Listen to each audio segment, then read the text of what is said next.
हाँ जी राजे, आप सब जी का एक बारी फिर तो बहुत बहुत स्वागत है तुहाडे अपने YouTube channel smart study hub के उपर। मेरी तुहानू सबनों गुजारिश है बच्चे कि अगर तुसी चैनल नू सबसक्राइब नहीं किया है तो प्लीज़ सबसक्राइब कर लवो ताकि आने वाली हर वीडियो तुहाडे तक पहुँच सके। अज राजे आप डिस्कस करन जा रहे हैं, अज ही BA का पेपर होया सीगा कंपैरेटिव पॉलिटिकल सिस्टम 5वीं सैम का, तो अपने BA BEd के बच्चों लिए किते ना किते पेपर हैल्पफुल रहेगा। तो आप पेपर डिस्कस करन जा रहे हैं पंजाबी यूनिवर्सिटी पटियाला का paper comparative political system UK and USA।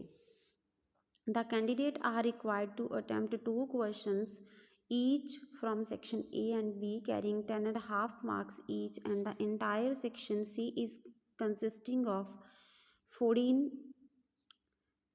short answer type questions carrying 2 marks each. Your each short note answer should be 50 words or 7 to 10 lines। कि कैंडीडेट है जोड़ा उन्हें A तो B दो सैक्शन दिते हैं, दोनों के विचों दो क्वेश्चन करने हैं। हर क्वेश्चन 10.5 नंबर का हैगा। 14 शॉर्ट आंसर टाइप क्वेश्चनस ने, तो हर क्वेश्चन है जोड़ा 2 मार्क्स का हैगा। शॉर्ट क्वेश्चन है जोड़ा वो 50 वर्ड्स का लिखना है, तो 7 to 10 लाइन्स के विच लिखना है।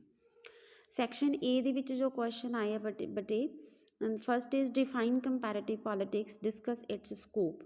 कि तुलनात्मक राजनीति की है तो इसके नेचर नूं दसना हैगा।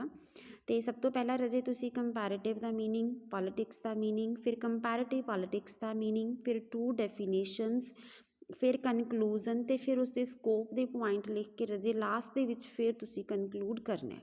कोशिश करनी है कि तुहाडा क्वेश्चन है जोड़ा 5 to 6 पेजिज का जाए।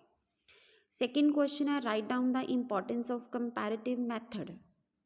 रजे उस तरीके नाल कंपैरेटिव दा मीनिंग, मैथड दा मीनिंग, कंपैरेटिव मैथड दा मीनिंग, कनकलूजन, इंपॉर्टेंस ते अगे जाके फिर conclusion. Discuss the features of parliamentary government in UK। आप पार्लीमेंटरी गवर्नमेंट रजे पढ़िया सीगा, जिहदे विच आपां दोनों हाउसिस कीते ने, है ना, किहड़े हाउस ऑफ लॉर्ड्स ते हाउस ऑफ कॉमन्स, तो वो सिस्टम नूं डिफाइन करना है, किवें इलैक्ट हुंदा है ना, वो सारा सिस्टम मतलब कि किवें प्राइम मिनिस्टर बनता हैगा। वैसे जनरली तुसी जिवें एक पार्लीमेंट सिस्टम दे विच दोनों हाउसिस लिख के उन्हां दे काम लिख देना, ठीक है, या फिर ओवरऑल भी लिख सकते हैं वो पार्लीमेंटरी गवर्नमेंट लैके UK दे विच किस तरीके दे नाल मूव करती हैगी है। Discuss the power and positions of cabinet in England. ये आपां कीता सीगा कि कैबीनेट किवें बनदी हैगी है इंग्लैंड दे विच, ते वो किहड़े काम करदी हैगी है, ते पोजीशन काम इक्को ही गल हुंदी है। जे फिर भी इन्हां ने एंड पा के लिखिया तो थोड़ा जिहा उसनूं मोड करके लिख देना। Explain the salient features of the constitution of USA। बड़े डिटेल दे विच कीता रजी आपां इसनूं। USA के कॉन्स्टिट्यूशनस दीयां विशेषतावां, है ना, डुअल किन्ने आर्टिकल ने, किवें आर्टिकल दे विच चेंज आउंदा, टोटल 27 आर्टिकल ने, तो उन्हां दे विच किवें अमेंडमेंट हुंदी है, ये आपां डिटेल दे विच कीता हैगा। Explain the procedure of election of president in USA। ये भी आपां बड़े डिटेल दे विच कीता रजे, तो यूट्यूब के उपर वीडियोज़ अपलोडड ने इसके रिगार्डिंग भी, तुसी इसनूं कर लेना। Discuss the composition, powers and position of supreme court of America.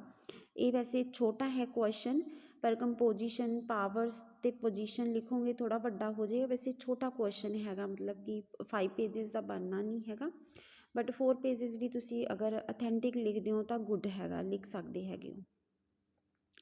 Last है रजे long question. Discuss the nature of party system in UK दे विच आपां 2 पार्टीज़ कीतियां ने, है ना, कंजरवेटिव पार्टी ते लेबर पार्टी, उन्हां दोनों नूं तुसीं इहदे विच डिस्कस करना हैगा। आंसर द फॉलोइंग क्वेश्चनस, इच शॉर्ट आंसर टाइप ने। Explain the importance of comparative politics, 7 to 10 lines कहा उन्होंने, 50 वर्ड्स किया हैगा, तो 2 लाइन्स वधा के लिखनी है तुसीं, 7 to 12 लाइन्स तक लैके जाना है इसनूं। Write down any 2 limitations of comparative politics. की 2 लिमिटेशनस ने कि आप सारे पॉलिटिक्स नूं कंपेयर नहीं कर सकते हैगे, है ना, एक तो ये वड्डी कमी हैगी है। दूसरा मतलब मैथड है जिहड़ा वो सबजैक्टिव हुंदे, ये भी वड्डी कमी हैगी है। Explain the meaning of comparative method हुंदा की हैगा, तुसीं इसनूं डिस्कस करना है। Write down any 2 features of constitution of UK के कॉन्स्टिट्यूशन या 2 फीचर्स दिखता लिखना है कि बेस्ड ऑन कन्वेंशन लिख सकते हैं हो, दूसरा तुसीं लिखते हैं कि अनरिटन कॉन्स्टिट्यूशन, है ना। Write down any 2 powers of the prime minister of UK, 2 powers ਲਿਖਣੀਆਂ ਨੇ, ਲੈਜਿਸਲੇਟਿਵ ਤੇ ਐਗਜ਼ੀਕਿਊਟਿਵ ਕਰਕੇ ਉਸਨੂੰ ਲਿਖ ਸਕਦੇ ਹੈਗੇ ਹੋ। Write down two any political traditions of UK ਦੇ 2 ਪੋਲੀਟੀਕਲ ਟਰਡੀਸ਼ਨਸ ਲਿਖਣੇ ਆ, ਇੱਕ ਕਨਵੈਨਸ਼ਨਸ ਵਾਲਾ ਲਿਖ ਦੇਣਾ ਪੋਲੀਟੀਕਲ ਟਰਡੀਸ਼ਨ, ਦੂਸਰਾ ਤੁਸੀਂ ਕਿਸੇ ਵੀ ਰਾਜੇ ਦਾ ਐਗਜ਼ਾਮਪਲ ਲੈ ਕੇ ਲਿਖ ਦੇਣਾ ਹੈਗਾ। ਬ੍ਰਿਟਿਸ਼ ਟਰਡੀਸ਼ਨ ਤੁਹਾਨੂੰ ਮੈਂ ਬਹੁਤ ਲੰਬੇ ਉਸ ਦੇ ਵਿੱਚ ਕਰਾਇਆ ਅਤੇ YouTube ਦੇ ਉੱਪਰ ਵੀਡੀਓ ਵੀ ਅਪਲੋਡਡ ਹੈਗੀ ਆ ਉਹਨਾਂ ਦੇ ਵਿੱਚੋਂ। ਹਾਊ ਜੱਜਿਸ of supreme court of USA are removed from office, ਕਿਵੇਂ ਆਫਿਸ ਚੋਂ ਵਿੱਚ ਰਿਮੂਵਡ ਕਰਦਾ। ਸਭ ਤੋਂ ਪਹਿਲਾਂ ਹਾਊਸ ਆਫ ਰਿਪਰੈਜ਼ੈਂਟੇਟਿਵ ਦੇ ਵਿੱਚ ਕੇਸ ਜਾਂਦਾ ਹੈ ਨਾ, ਉੱਥੋਂ ਪਾਸ ਹੋ ਕੇ ਸੈਨੇਟ ਦੇ ਵਿੱਚ ਜਾਂਦਾ ਹੈ। ਅਗਰ ਸੈਨੇਟ 2/3 ਐਗਰੀਮੈਂਟ ਨਾਲ ਪਾਸ ਕਰ ਦਿੰਦੀ ਹੈਗੀ ਹੈ ਤਾਂ ਫਿਰ ਅੱਗੇ ਉਸ ਨੂੰ ਮਤਲਬ ਉਸ ਦੀ ਚੇਅਰ ਤੋਂ ਹਟਾਇਆ ਜਾ ਸਕਦਾ ਹੈਗਾ। Write down any 2 federal features of the constitution of USA ਦੇ ਫੈਡਰਲ ਫੀਚਰਸ 2 ਦੱਸਣੀਆਂ ਨੇ। ਰਿਟਨ ਕੌਂਸਟੀਟਿਊਸ਼ਨ ਕਹਿ ਸਕਦੇ ਹੈਗੇ ਹੋ ਹੈ ਨਾ, ਡਿਫਰੈਂਟ ਕੌਂਸਟੀਟਿਊਸ਼ਨ ਫॉर ਸਟੇਟਸ ਵੀ ਲੈ ਸਕਦੇ ਹੈਗੇ ਹੋ ਤੁਸੀਂ ਇਹਦੇ ਵਿੱਚ, ਮਤਲਬ ਇਹ ਜਾਂ ਫਿਰ ਇਹਦੇ ਵਿੱਚ ਉਹ ਵੀ ਲੈ ਸਕਦੇ ਹੈਗੇ ਹੋ ਪ੍ਰੋਪਰ ਫੈਡਰਲ ਹੈਗਾ ਵੀ ਕਿਉਂ ਹੈਗਾ, ਫੈਡਰਲ ਕਿਵੇਂ ਮੰਨਿਆ ਜਾਂਦਾ ਹੈਗਾ। Name of the main political parties of USA, 2 political parties ਨੇ ਰਜੇ, ਇੱਕ ਡੈਮੋਕ੍ਰੇਟਿਕ ਹੈਗੀ ਹੈ ਅਤੇ ਇੱਕ ਦੂਸਰੀ ਲਿਬਰਲ ਪਾਰਟੀ ਹੈ ਸ਼ਾਇਦ, ਹੈ ਨਾ। ਉਹ ਦੋਨਾਂ ਦੇ ਨਾਮ ਲੈ ਕੇ ਉਹਨਾਂ ਨੂੰ ਥੋੜ੍ਹਾ ਐਕਸਪਲੇਨ ਕਰ ਦੇਣਾ। Briefly discuss the role of pressure groups of USA, ਜਿਹੜਾ ਆਪਾਂ ਟ੍ਰੇਡ ਗਰੁੱਪਸ ਤੇ ਉਹ ਸਾਰੇ ਕੀਤੇ ਨੇ, ਐਗਰੀਕਲਚਰ ਗਰੁੱਪਸ ਉਹਨਾਂ ਨੂੰ ਵਿਕਸ ਕਰ ਦੇਣਾ। What is meant by rule of law in UK, rule of law ਤੋਂ ਮਤਲਬ ਹੈ ਕਿ ਲਾਅ ਦਾ ਹੀ ਰੂਲ ਚੱਲਦਾ ਹੈਗਾ ਅਤੇ ਲਾਅ ਦਾ ਰੂਲ ਹੈ ਜਿਹੜਾ ਉਹ ਕਿਵੇਂ ਚੱਲਦਾ ਹੈਗਾ, ਇਸ ਨੂੰ ਤੁਸੀਂ ਇਸ ਦੇ ਵਿੱਚ ਐਕਸਪਲੇਨ ਕਰਨਾ ਹੈਗਾ।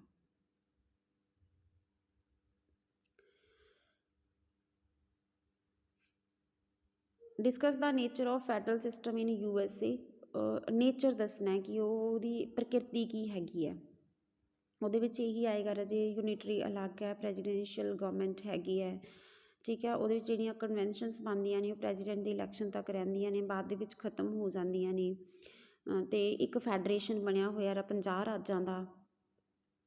ਇਸ ਤਰੀਕੇ ਦੇ ਨਾਲ USA ਦੇ ਪ੍ਰੈਸ਼ਰ ਗਰੁੱਪਸ ਦੱਸਣੇ ਅਤੇ UK ਦੇ ਪ੍ਰੈਸ਼ਰ ਗਰੁੱਪਸ, ਇਹ ਸੇਮ ਜਿਹਾ ਹੀ ਹੈਗਾ, ਕੁਛ ਖਾਸ ਇਹਦੇ ਵਿੱਚ ਹੈ ਨਹੀਂ ਹੈਗਾ। ਇਹ ਮੇਨ ਜਿਹੜਾ ਤੁਹਾਡਾ ਪੇਪਰ ਹੈ ਆਇਆ ਸੀ ਪੰਜਾਬੀ ਦੇ ਵਿੱਚ, ਦੇਖ ਲਓ ਰਾਜੇ। ਤੁਲਨਾਤਮਕ ਰਾਜਨੀਤੀ ਦੀ ਪਰਿਭਾਸ਼ਾ ਦਿਓ, ਇਸ ਦੇ ਕਾਰਜ ਖੇਤਰ ਦੀ ਚਰਚਾ ਕਰੋ, ਤੁਲਨਾਤਮਕ ਵਿਧੀ ਦੀ ਮਹੱਤਤਾ ਬਾਰੇ ਦੱਸੋ, UK ਵਿੱਚ ਸੰਸਦੀ ਸਰਕਾਰ ਦੀਆਂ ਵਿਸ਼ੇਸ਼ਤਾਵਾਂ ਦੀ ਚਰਚਾ ਕਰੋ, ਇੰਗਲੈਂਡ ਵਿੱਚ ਕੈਬਨਿਟ ਦੀ ਸ਼ਕਤੀ ਅਤੇ ਸਥਿਤੀ ਦੀ ਚਰਚਾ ਕਰੋ, USA ਦੇ ਸੰਵਿਧਾਨ ਦੀਆਂ ਪ੍ਰਮੁੱਖ ਵਿਸ਼ੇਸ਼ਤਾਵਾਂ ਦੀ ਵਿਆਖਿਆ ਕਰੋ, USA ਦੇ ਰਾਸ਼ਟਰਪਤੀ ਦੀ ਚੋਣ ਪ੍ਰਕਿਰਿਆ ਦੀ ਵਿਆਖਿਆ ਕਰੋ, ਅਮਰੀਕਾ ਦੀ ਸਰਵਉੱਚ ਅਦਾਲਤ ਦੀ ਬਣਤਰ, ਸ਼ਕਤੀਆਂ ਅਤੇ ਸਥਿਤੀ ਦੀ ਚਰਚਾ ਕਰੋ, UK ਵਿੱਚ ਦਲ ਪ੍ਰਣਾਲੀ ਦੇ ਸਰੂਪ ਦੀ ਚਰਚਾ ਕਰੋ। ਅਤੇ ਇਹ ਪੰਜਾਬੀ ਦੇ ਵਿੱਚ ਤੁਲਨਾਤਮਕ ਰਾਜਨੀਤੀ ਦੀ ਮਹੱਤਤਾ ਦੀ ਵਿਆਖਿਆ ਕਰੋ। ਬਹੁਤ ਈਜ਼ੀ ਪੇਪਰ ਹੈ ਰਾਜੇ, ਸਾਰਾ ਕੁਛ ਤੁਹਾਨੂੰ ਕਰਾਇਆ ਹੋਇਆ ਔਰ ਓਵਰਆਲ ਤਕਰੀਬਨ ਸਾਰਾ ਕੁਛ ਇੰਪੋਰਟੈਂਟ ਜਿੰਨਾ ਵੀ ਸੀਗਾ ਉਹ ਮੈਂ YouTube ਦੇ ਉੱਪਰ ਅਪਲੋਡ ਵੀ ਕੀਤਾ ਹੋਇਆ। ਇੱਕ ਅੱਧਾ ਟੌਪਿਕ ਹੀ ਰਹਿੰਦਾ ਹੈਗਾ, ਜੇ ਤੁਹਾਨੂੰ ਜ਼ਰੂਰਤ ਪਵੇ ਤਾਂ ਤੁਸੀਂ ਇਸ ਦੇ ਵਿੱਚ ਵੀ ਦੇਖ ਸਕਦੇ ਹੈਗੇ ਹੋ ਰਾਜੇ। ਤਕਰੀਬਨ ਸਾਰਾ ਕੁਛ ਤੁਹਾਨੂੰ ਕਰਾਇਆ ਹੋਇਆ। ਥੈਂਕ ਯੂ ਰਾਜੇ, ਇੱਕ ਵਾਰੀ ਪੇਪਰ ਨੂੰ ਦੇਖ ਲੈਣਾ। ਬਹੁਤ ਬਹੁਤ ਧੰਨਵਾਦ, ਥੈਂਕ ਯੂ।